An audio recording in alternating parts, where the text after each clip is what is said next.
Everyone, welcome back to my channel. কেমন আছো তোমরা সবাই? আশা করছি সবাই খুব ভালো আছো, আমরাও ভালো আছি। আজ হলো মঙ্গলবার আর এখন ঘড়ির কাঁটার সময় হলো সকাল 9টা। তবে চলো আজকের ব্লগটা এখান থেকেই শুরু করা যাক। আশা করছি আজকের ব্লগটা দেখতে তোমাদের ভীষণ ভালো লাগবে। কে যেন একজন বলেছিলেন, ভালোবাসায় কষ্ট থাকবেই। কথাটা না একদমই চিরসত্য। এই যেমন দেখো, শীতকালকে আমরা অনেকেই কম বেশি পছন্দ করি, কারণ শীতকালে খেয়ে শান্তি, ঘুমিয়ে শান্তি, ওই জন্য শীতকাল আমাদের অনেকের কাছে বেশ ভালো লাগে। কিন্তু এই শীতকালে জানো তো, ঘুম থেকে উঠে বিছানা ছাড়তে তো একদম ইচ্ছে করে না, আর জলের কাছে যেতেও মন চায় না। তার মধ্যে আবার ঘুম থেকে ওঠার পর বিছানাটা গোছাতে যে কত সময় লেগে যায় তার কোনো ঠিক থাকে না। যাই হোক, আজকে কিন্তু সকালবেলা ঘুম থেকে উঠতে আমার একটু দেরি হয়ে গিয়েছে। আসলে না, কদিন ধরে রাত্রিবেলা ঘুমাতে আসতেও দেরি হয়ে যাচ্ছে। এবার ঘুমাতে আসতে দেরি হলে পরের দিন তুমি তাড়াতাড়ি উঠলেও দু একদিন পর গিয়ে তো সেই ঘুমটা গিয়ে আসলে গিয়ে ঘাটতি পড়ে যায়, তখন গিয়ে তো ঘুম থেকে উঠতে একটু দেরি হবেই। তো আজকে সকালে ঘুম থেকে উঠেছি ওই 8:45 বাজে। তখন 7টার মধ্যে ঘুম থেকে উঠলে না আমার খুব সুবিধা হয়, কারণ সংসারের কাজবাজগুলো সব সেরে তারপরে আবার দুদিকের দুটো কাজ আমাকে হ্যান্ডেল করতে হয়। তো সেই জন্য কি হয়, যদি 7টার সময় উঠি তাহলে টাইমটা আমি ঠিক টাইম মতো ধরে ফেলতে পারি। কিন্তু যদি এর বাইরে যখন বেরিয়ে যায় তখন গিয়ে না সব কিছুই যেন হিমশিম খেয়ে যায়, যে কোনটা ছেড়ে কোনটা করব বুঝেই পাই না। আর এদিকে বেশ কয়েকটি দিন ধরেই ছাদের থেকে জামা কাপড়গুলো নিয়ে এসে আর ভাঁজ করে রাখার সময় হচ্ছে না। প্রতিদিনই ভাবছি হাতের এই কাজটা শেষ করে তারপরে এই জামা কাপড়গুলো ভাঁজ করে নেব, কিন্তু তা আর হচ্ছে না। পরিষ্কার সুন্দর শুকনো জামা কাপড়গুলো সুন্দরভাবে ভাঁজ করে করে জামা কাপড়গুলো আবার তার নিজের নিজের জায়গায় সাজিয়ে রাখতে আমার ভীষণ ভালো লাগে। বিয়ের আগেও এই কাজটা আমি কিন্তু মাকে করে দিতাম, আর এখনও আমি যখন বাড়িতে যাই ছাদের থেকে জামা কাপড়গুলো নিয়ে এসে কিন্তু বাড়িতেও আমি ওই গরম গরম অবস্থায় ভাঁজ করে রেখে দিই। তবে হ্যাঁ, জানো তো, জামা কাপড় কিন্তু কাচাকুচির পর যদি ওই গরম গরম অবস্থায় ভাঁজ করে রাখা হয় সেই কাজের না একটা এনার্জি আলাদা। কিন্তু যখন এটা রেখে দেওয়া হয় যে হ্যাঁ অবসর সময় বসে বসে ভাঁজ করে নেবো, তখনই যেন গায়ে একটা ঢিলেমি লেগে যায়। আসলে কি বলতো, সময়ের কাজ যদি সময়ে করা হয় না তাহলে কিন্তু আর অলসতা আসে না। আমার মা কিন্তু সব সময় আমাকে এই কথাটা বলে, জানো, বলে সংসারে যদি সময়ের মধ্যে সমস্ত কাজ না করা হয় তাহলে কিন্তু কাজের প্রতি আমাদের অলসতা চলে আসে।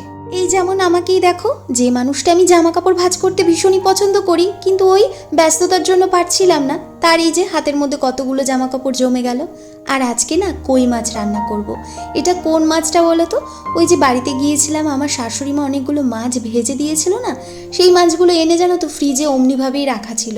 শুধু ভেবে যাচ্ছিলাম করব করব করব, কিন্তু এখন না কটা দিন ধরে এত পরিমাণেই আমার কাজের চাপ রয়েছে যে মানে কি বলো তো, ভেজালের রান্নাবান্নাগুলো না আমি করতে টাইম পাচ্ছি না। চেষ্টা করছি প্রতিদিনই হালকা পাতলার মধ্যে একটু রান্না করার। আগে যেমন একটুখানি ওই যেসব তরকারিগুলো কাটতে বেশ খানিকটা সময় লেগে যেত সেগুলো করে ফেলছিলাম, কিন্তু বেলা ছোট হয়ে যাওয়ার কারণে না এখন মানে সময়ের সাথে সমস্ত কাজ তাল মিলিয়ে করে উঠতে পারছি না। যাই হোক, জামা কাপড় ভাঁজ করতে করতে এক ফাঁকে আবার এসে দেখে গেলাম যে মাছটা তো ফ্রিজ থেকে বার করেছি, রান্না করার পর্যায়ে এসেছে নাকি, আর ওই মশলাটা একটু রেডি করে রেখে গেলাম। আমি না ওরকমই করি গো, রান্নার বেশ কিছুক্ষণ আগে থেকেই চাল ডাল মশলা সব কিছু আগে থেকে এরকমভাবে ভিজিয়ে রাখি। সংসারের প্রতি ভালোবাসা, মায়া এবং সংসারের প্রতিটা কাজকর্ম কিভাবে গুছিয়ে পরিপাটিভাবে করলে দেখতে সুন্দর লাগবে, এই সমস্ত কিছুই আমি কিন্তু আমার মায়ের থেকেই অর্জন করেছি। মায়ের থেকেই ফোন করে করে শুনেছি যে মা এই কাজটা কিভাবে করলে ভাল লাগবে, এটা করতে পারছি না, এটা হিমশিম খাচ্ছি। মা আমার কাছে তেমন একটা আসে না, আসলে মায়ের তো গোপাল রয়েছে। মা না ওই বাড়ি ছেড়ে গোপালকে রেখে কোথাও বেরোতে পারে না, একমাত্র মা তার মামিকেই দেখতে যায়, যেই মামি খুব অসুস্থ। তাছাড়া মা তেমন একটা কোথাও যায় না, কিন্তু যখনই আমার যা প্রয়োজন পড়ে সব কিছুই কিন্তু মা মেটায়।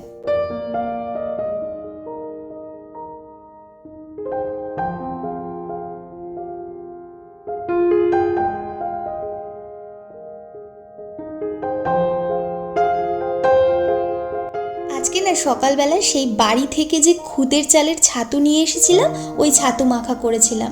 শুধু কলা দিয়ে ছাতুটা মাখা করেছিলাম, কারণ নারকেল তো ছিল না, তো ওই জন্য আর নারকেল দিতে পারিনি। তো ওটা খেয়েই বড়বাবু বেরিয়েছে। ওরা এখন গিয়েছে একটু রাজারহাটে, ভাইও গিয়েছে আজকে বড়বাবুর সাথে অফিসের কাজে। আজকে ওদের ভীষণই দরকার ছিল যাওয়ার। আর জানো, এই যে অ্যালানটা আমার, এই অ্যালানটা না বহু পুরনো, মানে বিয়ের আগের অ্যালান। এই অ্যালানের কাপড়টা যে কি সফট, মানে যত দিন যাচ্ছে, যত ব্যবহার করছি, তত যেন আরও বেশি প্রিয় হয়ে উঠছে। এই অ্যালানটার মতো কোনো অ্যালানের কাপড় এতটা আমার প্রিয় না। যাই হোক, প্রত্যেকটা জামা কাপড় ভাঁজ করে নেওয়া হয়ে গিয়েছে। আর ওদিকে আবার একটু একটু করে রান্নাঘরের কাজকর্ম এগোচ্ছি, মানে ওদিকে একটু একটু করে করছি, আবার এদিকেও আসছি। তো ভাবলাম যে এবার ঘরের কাজটা অনেকটা করে সেরেই ফেলে যাই, মানে ঘরটা এখন ভালো করে ঝাড় দিয়ে নেবো। সকালে তো একবার দিয়েছিলাম, আর এখন ভালো করে ঝাড় দিয়ে তারপরে রান্নাঘরের কাজে চলে যাব। তারপরে রান্না টান্না করতে করতে এক ফাঁকে এসে আবার ঘরটা মুছে নেব।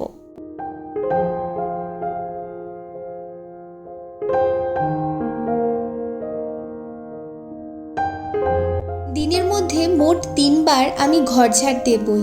একবার হলো সকালবেলা ঘুম থেকে উঠে যখন বাসি কাজকর্ম করার থাকে, ওই সময় হালকা পাতলা দেই।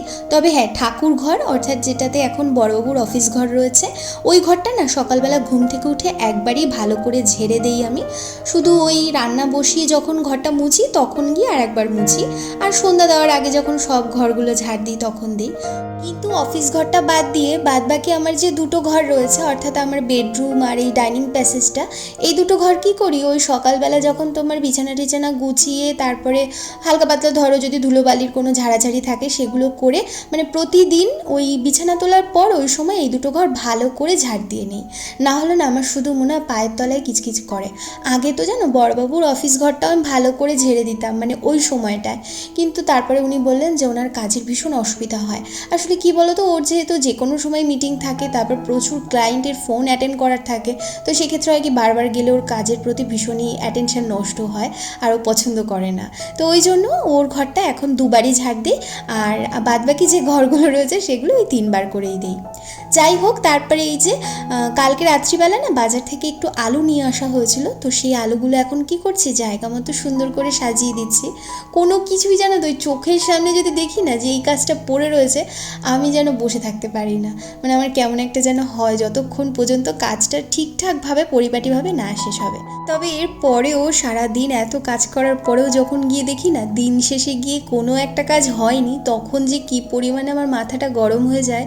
তখন আমি ভাবি এরকম কি করে হলো, এটা তো হওয়ার কথা ছিল না।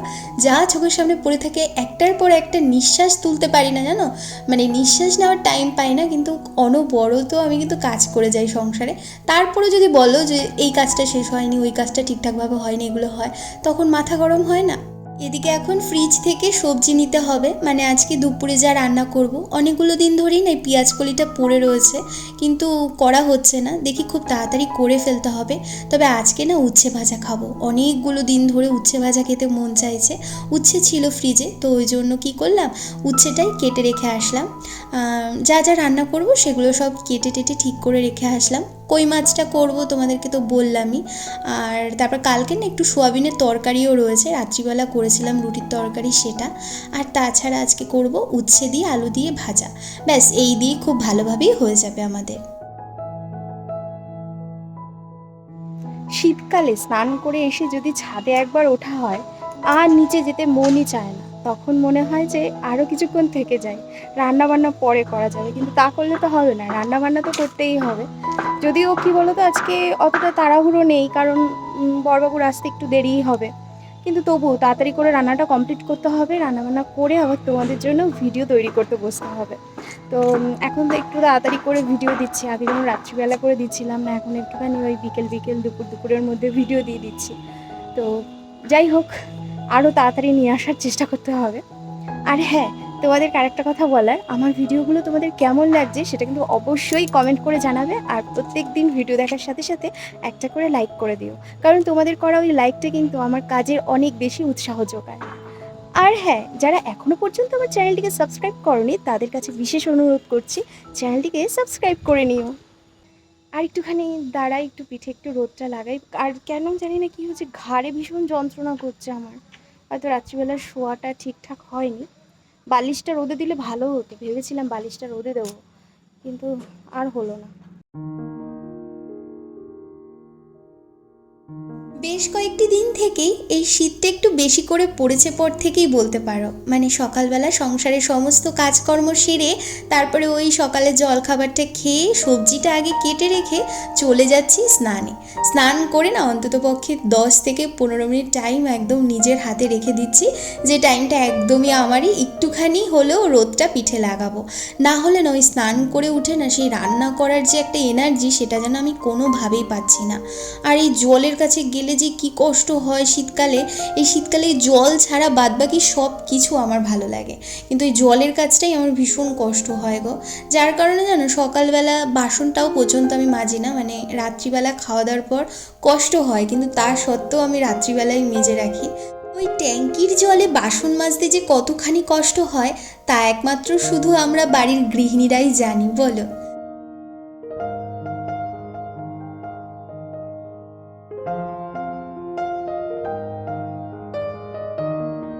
এদিকে একদিকে ভাতটা বসিয়ে দিয়েছি, আর একদিকে দেখো উচ্ছে আলু ভাজাটাও কিন্তু আমার হয়েই গিয়েছে। এবার উচ্ছে আলু ভাজাটাকে তুলে নেব, আর এই কড়াইতেই মাছটা ভেজে নিচ্ছি। যদিও না মাছটা না আমার শাশুড়ি মা ভেজে দিয়েছিল, কিন্তু হালকা করে ভেজে রেখে দিয়েছিলাম, বলেই দিয়েছিলাম যে মা কাঁচা নিয়ে যাব না, তুমি হালকা করে ভেজে দাও। তো হালকা করে ভাজা হয়েছে, এখন আর একবার ভেজে নিচ্ছি। ব্যাস, তারপরে একটু পেঁয়াজ রসুন দিয়ে মাখা মাখা করে আলু দিয়ে ঝাল করব। যাই হোক, বাকি রান্নাটুকু চলো করতে করতে তোমাদের সাথে কিছু সুন্দর সুন্দর কমেন্ট পড়ে নেওয়া যাক। কমেন্ট করেছে সহেলি আক্তার, লিখেছে আমি তোমার পরিবারের নতুন সদস্য, আজ প্রথম তোমার ভিডিও দেখছি, এক কথায় খুব ভালো লাগলো। প্রতিদিন ভ্লগ দেওয়াটা যথেষ্ট চাপের, তা সত্ত্বেও তোমার ভ্লগের এডিটিং খুবই সুন্দর। তোমার কাজই বলে দেয় তুমি কতটা ভালোবাসা দিয়ে কাজটা করো। খুবই তাড়াতাড়ি তোমার স্বপ্ন পূরণ হোক এই প্রার্থনাই জানাই ঈশ্বরের কাছে। ভালো থেকো, সুস্থ থেকো তুমি, আর এভাবেই এগিয়ে যাও। অসংখ্য ধন্যবাদ সহেলি তোমাকে, কারণ এত সুন্দর একটা কমেন্ট তুমি আমাকে করেছো। জানো কষ্টটা না তখন সার্থক হয় যখন তোমরা এত সুন্দর সুন্দর কমেন্ট করো। সত্যি বলছি, আমি সারাদিন কতটা পরিশ্রম করছি, কি করছি না করছি, সেই কষ্টটা না আমি ভুলে যাই। জানো যখন গিয়ে দেখি না এত সুন্দর কমেন্ট করো, এতটা বোঝো তোমরা আমাকে যে আমি এতটা কষ্ট করি। সত্যি বলছি, আমি খুব খুশি হয়েছি এই কমেন্টটা পড়ে, ভীষণ ভালো লাগলো আমার। আর তুমিও খুব খুব ভালো থেকো, ঈশ্বর যেন তোমার সব স্বপ্ন পূরণ করেন, কেমন? এদিকে এখন মাছটা ভেজে নিয়ে তারপর ওই কড়াইতেই আর একটুখানি তেল দিয়ে আর তাতে জিরে ফোড়ন দিয়ে মাছের ঝোলের জন্য যে আলুটা, সেই আলুটাকে লাল লাল করে ভেজে নিচ্ছি। আর এরই মধ্যে দেখি কি আবার ওই ভাতটাও হয়ে গিয়েছে। তো একদিকে আবার এই মাছের ঝোলের আলুটাও একটু নাড়িয়ে নিচ্ছি। আবার এখন কি করব বলো তো, আগে না ভাতের মাড়টা গেলে নেব। চলো এবার তাহলে বাকি কাজটুকু সারতে সারতে আর একটা সুন্দর কমেন্ট পড়ে নেওয়া যাক। কমেন্ট করেছে পায়েল রোহান, লিখেছে দিদি আমি প্রতিদিন তোমার ভিডিও দেখি, তোমার ভিডিও দেখতে আমার ভীষণ ভালো লাগে। আর এই শীতের সন্ধ্যায় চা খেতে খেতে তোমার ব্লগগুলো আমি দেখতে ভীষণ পছন্দ করি। তোমার সংসারের কাজগুলো দেখতে দেখতে কোথা থেকে যে সময়টা পেরিয়ে যায় তা সত্যি বোঝা যায় না। তুমি খুব ভালো থেকো দিদি, আর এভাবেই সুন্দর সুন্দর ব্লগ আমাদেরকে উপহার দিও। অসংখ্য ধন্যবাদ পায়েল, তোমাকেও। এত সুন্দর একটা কমেন্ট করেছো তুমি, তোমার কমেন্টটা পড়েই আমার ভীষণ ভালো লেগে গেল। আমি খুব খুশি হয়েছি তোমার কমেন্টটা শুনে, যে তুমি বলছো যে চা খেতে বসে প্রতিদিন তুমি আমার ব্লগ দেখো, আমার সংসারের কাজকর্মগুলো দেখতে তোমার এত ভালো লাগে। তোমরা প্রত্যেকে খুব খুব ভালো থেকো, সুস্থ থেকো, ঈশ্বরের কাছে সর্বদাই এই প্রার্থনাই জানাই।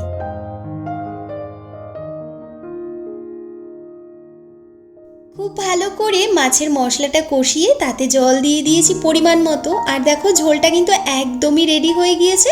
এবার এর মধ্যে ভেজে রাখা কই মাছগুলো একে একে দিয়ে দিচ্ছি। আর জানো অনেক দিন বাদে না কই মাছটা এরকম পেঁয়াজ রসুন দিয়ে একটু অন্যরকমভাবে আজকে রান্না করছি। যারা তোমরা এতটা সময় আমার সাথে কাটালে তাদের কাছে একটাই অনুরোধ করছি, আমার ভিডিওটি যদি তোমাদের ভালো লাগে তাহলে কিন্তু অবশ্যই একটা লাইক দিও, আর কমেন্ট করে জানিও ভিডিওটা কেমন লাগলো। আর হ্যাঁ, ভিডিও দেখতে যদি ভালো লাগে তাহলে কিন্তু অবশ্যই চ্যানেলটি সাবস্ক্রাইব করে নিও, কেমন? তোমরা সবাই খুব খুব ভালো থেকো, সুস্থ থেকো, ঈশ্বরের কাছে সর্বদাই এই প্রার্থনাই করি। এদিকে সব কটা রান্নাই হয়ে গিয়েছে, আর এখনও না বড়বাবু ওরা আসেনি, জানি না কখন আসবে, তবে একটু বাদেই ভাবছি ফোন করব। এবার না রান্নাঘরটাকে ভালো করে পরিষ্কার করে নেব, আর স্নান তো আগে হয়ে গিয়েছে, ব্যাস তারপরে ওরা আসলে পর তারপরে খাওয়া দাওয়া করে নেব।